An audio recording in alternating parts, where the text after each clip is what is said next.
ये मूवी कोई कहानी नहीं है, ये पूरी तरह से सत्य घटना है जो कि कश्मीर में हो चुकी है। और मूवी की स्टार्टिंग में हम देखते हैं 19 जनवरी 1990 के कश्मीर को, जहाँ पर कुछ बच्चे क्रिकेट खेल रहे होते हैं, जिसमें से एक का नाम होता है शिव। यहाँ पर रेडियो में सचिन की बात चल रही थी, जो कि अपने क्रिकेट के मैच में काफी अच्छा परफॉर्म कर रहा था। यहाँ पर शिव ने भी अच्छा परफॉर्म किया था, तो वो सचिन का नाम खुशी से चिल्ला करके बोलने लगता है। और एक हिंदू क्रिकेटर का नाम सुनने के बाद वहाँ पर बहुत सारे लोग उसे मारना शुरू कर देते हैं। और अब यहाँ पर उसका दोस्त अब्दुल आता है और उसे जैसे तैसे बचा करके निकल जाता है। 1990 कश्मीर का वो वक्त होता है जहाँ पर कश्मीरी पंडितों को उनकी जगह पर रहने का हक उनसे छीना जा रहा था, उन्हें मारा जा रहा था और उनकी वाइफ और बेटियों को वहीं पर छोड़ करके जाने के लिए बोल रहे थे। इस पूरे आतंक को मचाने वाले लीडर का नाम होता है फरूक अहमद दर, जिसका पेट नेम होता है बिट्टा कराटे। ऐसे ही हम अगले सीन में देखते हैं कि एक बेटी और उसकी माँ को एक फ्रीडम फाइटर ऐसा बोल रहा था कि वो जा करके अपने पति से बोल दे कि उसका पति तो वहाँ से भाग सकता है, पर उसे उसके पीछे अपनी पत्नी और अपनी बेटी को छोड़ना पड़ेगा ताकि वो उसके साथ गलत कर सके। जाहिर है कोई भी पत्नी ऐसा नहीं चाहेगी, तो वो लोग उसे वहीं पर मार देते हैं। और पूरे कश्मीर में इस वक्त यही चल रहा होता है, यहाँ तक कि उन्होंने अपने बच्चों के दिमाग में भी यही सारी बकवास भर करके रखी होती है। और वो लोग भी हमेशा एक ही बात बोलते रहते हैं कि या तो अपने धर्म को कन्वर्ट करके मुस्लिम बन जाओ, नहीं तो यहाँ से भाग जाओ, और नहीं तो वो तुम्हें मार देंगे। यहाँ पर बिट्टा कराटे बहुत सारे हिंदू लोगों को जबरदस्ती पकड़ पकड़ कर उन्हें मुस्लिम भी बना रहा होता है और उन्हें जबरदस्ती बीफ खिला रहा होता है ताकि वो वहाँ की हिंदू मेजॉरिटी को माइनॉरिटी में कन्वर्ट कर सके, और ऐसा हो भी रहा था। ऐसे ही हम नेक्स्ट सीन में एक आदमी को देखते हैं जिसका नाम होता है पुष्कर। पुष्कर की फैमिली में उसका एक बेटा होता है, एक बहू होती है और 2 बच्चे होते हैं। उनके दोनों बच्चों में से एक का नाम होता है शिव, जो कि मूवी की स्टार्टिंग में क्रिकेट खेल रहा था, और दूसरा बच्चा और भी ज्यादा छोटा होता है और उसका नाम होता है कृष्णा। पुष्कर यहाँ पर हर शिवरात्रि में शिव जी का रोल अदा करते थे और यहाँ पर वो उसी की प्रैक्टिस कर रहे होते हैं और उन्हें अपने कश्मीर से बहुत प्यार होता है। ऐसे ही पुष्कर को पता चलता है कि उसका पोता अभी तक घर वापस नहीं आया है, तो वो शिव को लेने के लिए अपने स्कूटर पर जाते हैं और वहां से वो शिव और अब्दुल दोनों को ही अपने स्कूटर पे बिठा करके ले जा रहे होते हैं। तभी वहां पर आर्मी की एक जीप आती है और वो कहती है कि वो उसके पीछे पीछे चल सकते हैं। जीप की वजह से ऐसा हो सकता है कि उनके ऊपर अटैक ना किया जाए, पर थोड़ा आगे जाते ही वो जीप भी खुद ही ब्लास्ट हो जाती है। दूसरी तरफ यहाँ पर बिट्टा कराटे पुष्कर के घर जाता है, जहाँ पर दूर से ऐसा देखने पर पुष्कर का बेटा जल्दी से एक अनाज के ड्रम के अंदर छिप जाता है ताकि वो उसे मार ना पाए। पर अब यहाँ पर पुष्कर का पड़ोसी, जिसके बेटे का नाम होता है अब्दुल और जो कि शिव का दोस्त होता है, वही यहाँ पर बिट्टा कराटे को बता देता है कि पुष्कर का बेटा अनाज के ड्रम में छिपा हुआ है। इसके बाद बिट्टा अंदर जाता है और हर किसी को पकड़ लेता है और पुष्कर को वो उसकी पत्नी शारदा के सामने ही गोलियों से मार देता है, जो कि ड्रम के अंदर बैठा होता है। अब यहाँ पर पुष्कर भी आ जाता है और बहुत ज्यादा दुखी हो जाता है। यहाँ पुष्कर बोलता है कि बिट्टा तो उसको स्टूडेंट था, पर बिट्टा को इससे कुछ भी फर्क नहीं पड़ता है। इसके बाद यहाँ पर बिट्टा देखता है कि पुष्कर के बेटे का खून बह करके नीचे आ रहा होता है, तो वो उसके खून में सने हुए चावल उठा करके शारदा को देता है और कहता है कि अगर उसने ये चावल खा लिए तो वो उसके बेटों की जान को बख्श देगा, और अगर ऐसा नहीं किया तो वो उन्हें भी जान से मार देगा।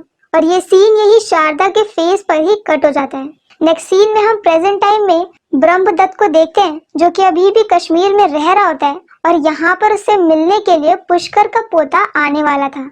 पुष्कर का पोता कृष्णा अब दिल्ली में रहता था और पुष्कर की डेथ हो गई थी, तो वो उसकी अस्थियों को लेकर के कश्मीर आता है।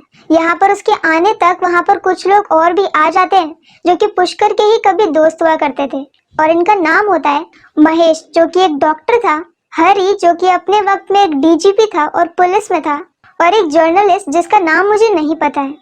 यहाँ पर ये सभी लोग दुखी होते हैं क्योंकि पुष्कर इनका अच्छा दोस्त था और अब उसकी मृत्यु हो गई है। पर यहाँ पर कृष्णा को कुछ भी पता नहीं होता है। उसे हमेशा से ही ऐसा लगता था कि उसके माता पिता की मौत एक स्कूटर के एक्सीडेंट में हुई है। कश्मीर में क्या हुआ था और इस सब कुछ में से सच क्या है, कृष्णा इस हर बात से अनजान होता है। अब सीन शिफ्ट होता है कृष्णा के कॉलेज पे, जो कि JNU होता है, जहाँ पर वो अपने प्रोफेसर राधिका से मिलता है। राधिका यहाँ पर बहुत सारे स्टूडेंट्स को भड़का रही होती है कि उन्हें कश्मीर को आजादी दिलानी है और कश्मीर को इंडिया की गवर्नमेंट से खतरा है।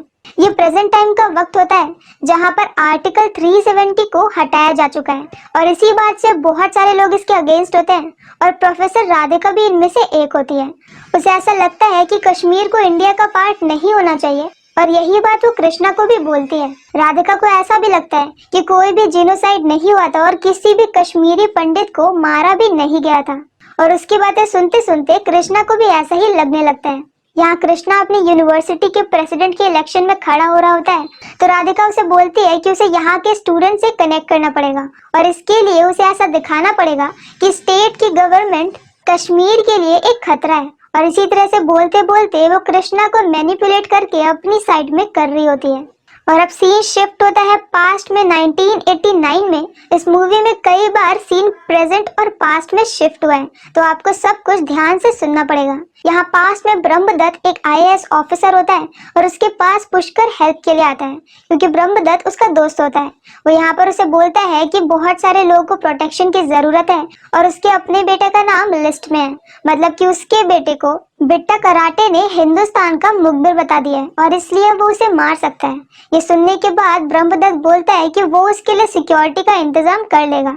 इसके बाद ये लोग पुष्कर के घर की तरफ निकलते हैं जहाँ पर पुष्कर रास्ते में सब्जी खरीदने के लिए रुकता है। यहाँ पर जब वो 100 रुपए की इंडियन करेंसी वाली नोट देता है तो वो सब्जी वाला उसको रिटर्न में पाकिस्तानी करेंसी की नोट देता है और ऐसा करने पर वो ये बोलता है कि तुम जिस कंट्री में रहोगे तुम्हें वहीं की नोट मिलेगी।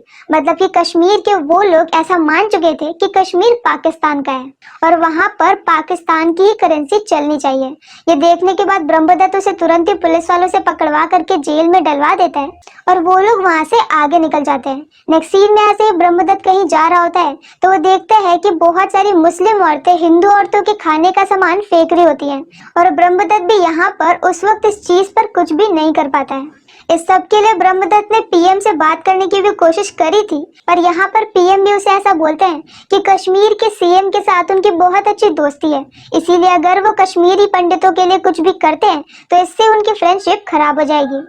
और अब नेक्स्ट सीन में हम देखते हैं कि कुछ एयरफोर्स ऑफिसर खड़े होते हैं जो कि ब्रह्मदत्त के घर के पास में ही होते हैं कि तभी वहां पर अचानक से कुछ ऐसे ही फ्रीडम फाइटर आ जाते हैं जो उन्हें शूट करके मार देते हैं। और वहां पर खड़े हुए पुलिस ऑफिसर कुछ भी नहीं करते हैं क्योंकि वहां के बहुत सारे पुलिस ऑफिसर भी इसी तरह से उन लोगों के सपोर्ट में होते हैं जो कि यहाँ पर हिंदुओं को मार रहे थे। इसके बाद नेक्स्ट सीन में ब्रह्मदत्त यहाँ पर सीएम से बात करने के लिए जाता है जहाँ पर सीएम उसे ही जिम्मेदार ठहराने लगते हैं और कहते हैं कि वो IAS ऑफिसर है और यहाँ पर शांति वगैरह देखना उसका काम है। वो उसे समझाने की कोशिश करता है कि उसकी बात नहीं मानी जा रही है और वो कोई भी ऑर्डर को पास करता है तो खुद सीएम के लोग ही उस ऑर्डर को रोक देते हैं और साथ में ही ऐसे आतंक मचाने वाले लोगों को उसी की पार्टी फंड कर रही है। पर सीएम यहाँ पर उसकी बातों पर जरा भी ध्यान नहीं देता है और अब हम सामने देखते हैं तो वहाँ पर बिट्टा कराटे खड़ा होता है तो मतलब कि खुद सीएम भी बिट्टा कराटे के साथ ही मिला हुआ है। और अब यहाँ से ब्रह्मदत्त चाहते हुए भी कुछ नहीं कर सकता है क्योंकि पूरी पॉलिटिक्स ही उनके साथ मिली हुई है। और अब सीन शिफ्ट होता है प्रेजेंट टाइम में जहाँ पर सभी लोग साथ में बैठे होते हैं कि तभी वहाँ पर ब्रह्मदत्त की वाइफ कृष्णा को उसके मम्मी पापा की फोटो दिखाती है क्योंकि अभी तक कृष्णा ने अपने माँ बाप की फोटो भी नहीं देखी थी क्योंकि जिस वक्त वो लोग वहाँ से भागे थे उस वक्त उनके पास इतना वक्त नहीं होता है कि वो अपने साथ कुछ सामान को भी ले सके। अब यहाँ पर ब्रह्मदत्त जेनोसाइड के बारे में कुछ बोलता है तभी वहाँ पर कृष्णा बोलता है कि कोई भी जेनोसाइड नहीं हुआ था, ये सब कुछ एक डर्टी पॉलिटिक्स थी और उस रात 5 लाख कश्मीरी पंडित नहीं बल्कि सिर्फ 2 लाख कश्मीरी पंडित ही निकले थे और उन्हें मारने वाले भी आर्मी के लोग थे और वो कश्मीर के लोग जो टेररिस्ट बन रहे हैं उसके लिए भी हम ही जिम्मेदार हैं क्योंकि अगर आप किसी के बच्चों को जीप से घसीटेंगे तो वो लोग बड़े होकर टेररिस्ट ही बनेंगे। यहाँ पर कृष्णा का ब्रेन पूरी तरह से वॉश होता है और इसीलिए वह ऐसी बातें बोल रहा होता है। ये सुन करके ब्रह्मदत्त को गुस्सा आता है और गलती से उसके मुंह से कुछ ऐसा निकल जाता है जिससे कि कृष्णा को शक होता है। अभी तक उसे जो बताया गया था उसके माता पिता की डेथ के बारे में अब उसे लगता है कि वो सच नहीं था और अब उसके बहुत ज्यादा पूछने के बाद फाइनली उसे पूरा सच बताया जाता है। और एक बार सीन वापस से शिफ्ट होता है उसी वक्त में जहाँ पर बिट्टा कराटे शारदा को वो खून लगे चावल खाने के लिए बोलता है। अब अपने बच्चों को बचाने के लिए बेचारी शारदा वो चावल खा लेती है और वो लोग उन्हें वैसे ही छोड़ करके निकल जाते हैं। इसके बाद यहाँ पर पुष्कर अपने डॉक्टर फ्रेंड महेश को कॉल करता है और उसे बोलता है कि उसके बेटे को बहुत सारी गोलियां लगी हुई हैं पर वो अभी भी जिंदा है और वो जितना जल्दी कर सके वहां पर आ जाए। महेश भी वहां पर आना ही चाहता है कि तभी वहां पर हॉस्पिटल में एक टेररिस्ट आ जाता है जिसके दोस्त को गोली लगी होती है और उसका ब्लड ग्रुप होता है ओ नेगेटिव। ओ नेगेटिव यहाँ पर किसी भी डोनर का ब्लड ग्रुप नहीं होता है, तो वो जबरदस्ती एक पेशेंट का ही खून निकालने लगते हैं। एक बोतल खून निकालने के बाद भी वो जानबूझकर और ज्यादा खून निकाल रहे होते हैं ताकि उस पेशेंट की वहीं पर डेथ हो जाए। और ये खून भी बोतल से निकल करके जमीन पर गिर करके वेस्ट हो रहा होता है और इसी तरह से उस बेचारे मरीज की भी डेथ हो जाती है। और महेश भी पुष्कर के पास नहीं पहुंच पाता है और पुष्कर के बेटे की भी मृत्यु हो जाती है। ये बात वो कॉल करके ब्रह्मदत्त को बोलता है और साथ में ये भी बोलता है कि जब पूरे इंडिया के साथ भी ऐसा ही होगा तब याद रखना कि ब्रह्मदत्त भी उन्हीं लोगों में से एक होगा जिनकी वजह से ऐसा हो रहा है। ये सब कुछ पता चलने के बाद डीजीपी हरी तुरंत ही यहाँ पर पुष्कर के घर की तरफ को जाते हैं, जहाँ पर उन्होंने 2 पुलिस वालों को सिक्योरिटी के लिए लगाया होता है। पर वो पुलिस वाले ये बोलते हैं कि वो लोग भी बिट्टा कराटे के साइड में और इसीलिए उन्होंने शूट नहीं किया था। डीजीपी को यह भी पता चलता है कि अब पुष्कर अपनी बची हुई फैमिली के साथ यहाँ से निकल चुका है।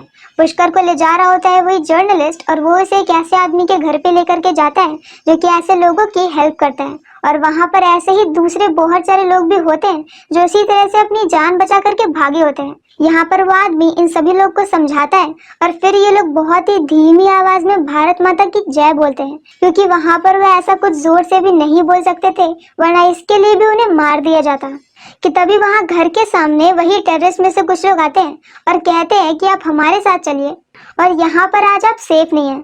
उस आदमी को अच्छे से पता होता है कि यहाँ पर उसका अंत आ चुका है, पर वो उन टेररिस्ट को कुछ भी नहीं बताता है कि उसके घर में बहुत सारे रेफ्यूजी हैं और फिर वो यहाँ से अपने बेटे के साथ उनके साथ निकल जाता है। नेक्स्ट सीन में जब पुष्कर अपनी बचे हुए फैमिली और दूसरे बहुत सारे लोगों के साथ ट्रक में बैठ करके जा रहे होते हैं तब वो लोग रास्ते में देखते हैं कि उसी आदमी की और उसके बेटे की लाश एक पेड़ पर टंगी होती है।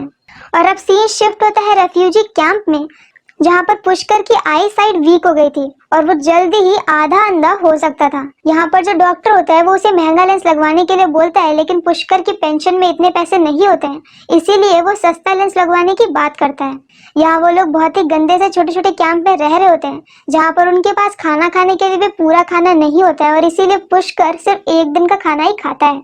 इस सारे कैंप में वो लोग होते हैं जिनका कभी कश्मीर घर हुआ करता था, लेकिन उन्हें अपने ही घर से भगा दिया गया और अब यहाँ पर वो सभी लोग बस इसी आस में बैठे होते हैं कि एक दिन उन्हें कश्मीर वापस जाने का मौका मिलेगा। ऐसे ही यहाँ पर एक दिन ब्रह्मदत्त आता है जो कि अब आईएएस ऑफिसर से प्रमोट होकर होम मिनिस्टर का एडवाइजर बन गया होता है। यहाँ पर होम मिनिस्टर भी आता है, तो यहाँ पर ब्रह्मदत्त उन्हें बोलता है कि यहाँ पर बहुत सारे लोगों की डेथ हो रही है और बहुत सारी उन्हें बीमारियां भी हो रही हैं। तो इस पर वो होम मिनिस्टर ये बोलता है कि ये सभी लोग पहाड़ पर रहने वाले हैं और अभी गर्मी में आ गए हैं, इसीलिए इनकी डेथ हो रही है। इस तरह से यहाँ पर वहाँ के पॉलिटिशियन अपना पल्ला झाड़ रहे होते हैं।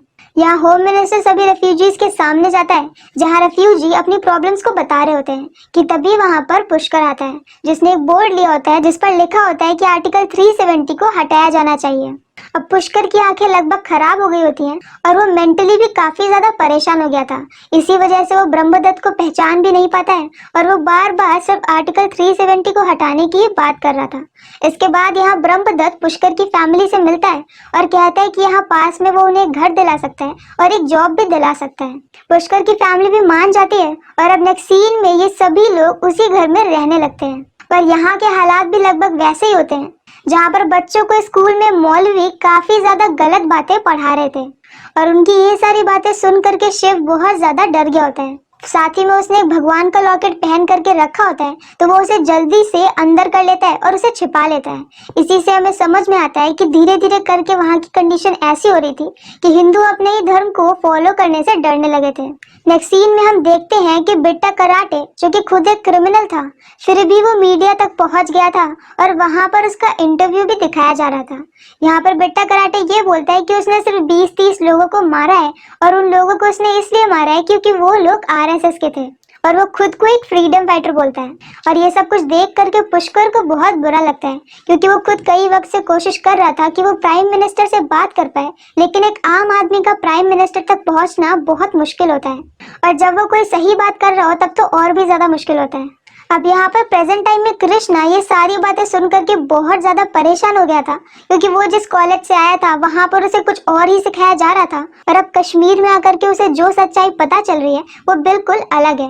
यही सब सोचते सोचते उसे याद आता है कि कैसे मरते वक्त उसे पुष्कर ने कहा था कि उसकी अस्थियों को ले जा करके उसके कश्मीर वाले घर में ही बिखेर देना, क्योंकि उसका एक ही सपना होता है कि वो एक दिन वापस अपने कश्मीर के घर में जा सके, जो कि उसके मरते मरते भी पूरा नहीं हो पाता है। और यही रीजन होता है कि कृष्णा पुष्कर की अस्थियों को लेकर के कश्मीर आया था।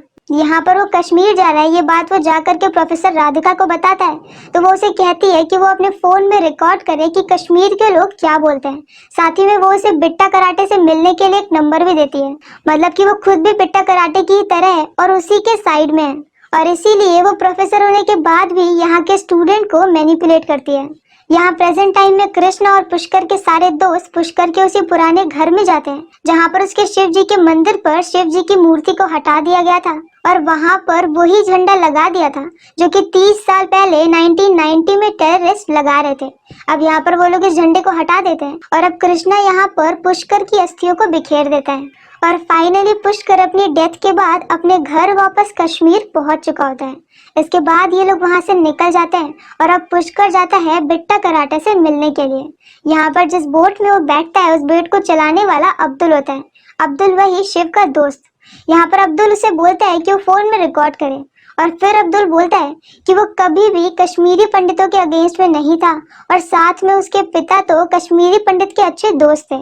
उसके पड़ोसी एक कश्मीरी पंडित थे जिनका बेटा शिव उसका दोस्त था, और जब वो लोग वहां से भाग रहे थे तब उसके पिता ने उन लोगों की काफी ज्यादा हेल्प की थी, जो कि बिल्कुल ही झूठ होता है, और हमें ये बात पता है क्योंकि बिट्टा कराटे को अब्दुल के पिता ने ही बताया था कि पुष्कर का बेटा अनाज के ड्रम में छिपा हुआ है, तो वो तो उसकी हेल्प नहीं कर सकता। यहाँ पर हमें ये समझ में आता है कि उस वक्त अब्दुल तो छोटा था, तो हो सकता है कि उसे पूरा सच ना पता हो, और बड़े होते होते उसके पिता ने उसे यही सब कुछ सिखा दिया हो कि उन्होंने उसे हेल्प की थी और कश्मीरी पंडित अपनी मर्जी से ही भाग रहे थे।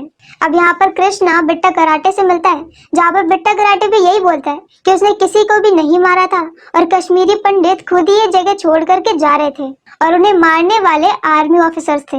और वो यहाँ पर अपना कंपैरिजन भगत सिंह, राजगुरु और सुखदेव जैसे बड़े बड़े फ्रीडम फाइटर से कर देता है। और ये सब कुछ सुनने के बाद एक बार फिर से कृष्णा को यही लगता है कि जो वो कह रहा है वो सही है, और इसी बात पे जाकर के वो ब्रह्मदत्त से झगड़ा भी करता है। वो उसे कहता है कि ऐसा कुछ भी नहीं हुआ था, मतलब कि कोई भी जीनोसाइड नहीं हुआ था, और कश्मीरी पंडितों को मारने वाले आर्मी के ऑफिसर्स थे।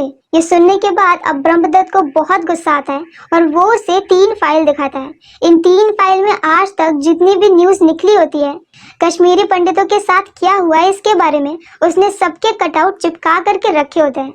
और ये सब कुछ देखने के बाद फाइनली कृष्णा को समझ में आता है कि रियलिटी में उनके साथ क्या हुआ था। यहाँ पर उसकी माँ शारदा और उसके भाई शिव की भी फोटो होती है, जिसे कि बिट्टा कराटे ने ही मार दिया था। और अब यहाँ से सीन शिफ्ट होता है दोबारा से उसकी यूनिवर्सिटी में, जहाँ पर अब वो वापस आ चुका था, और यहाँ पर प्रोफेसर राधिका प्रॉपर एक सॉन्ग गा रही थी जो सभी स्टूडेंट को कश्मीर को लेकर के मिसगाइड कर रहा है। लेकिन जब आप कोई भी बातें किसी गाने में सुनते हैं तो जाहिर है कि वो आपको याद रह जाती है, और इसी तरीके से स्टूडेंट को मिसगाइड रियल में भी किया जाता है।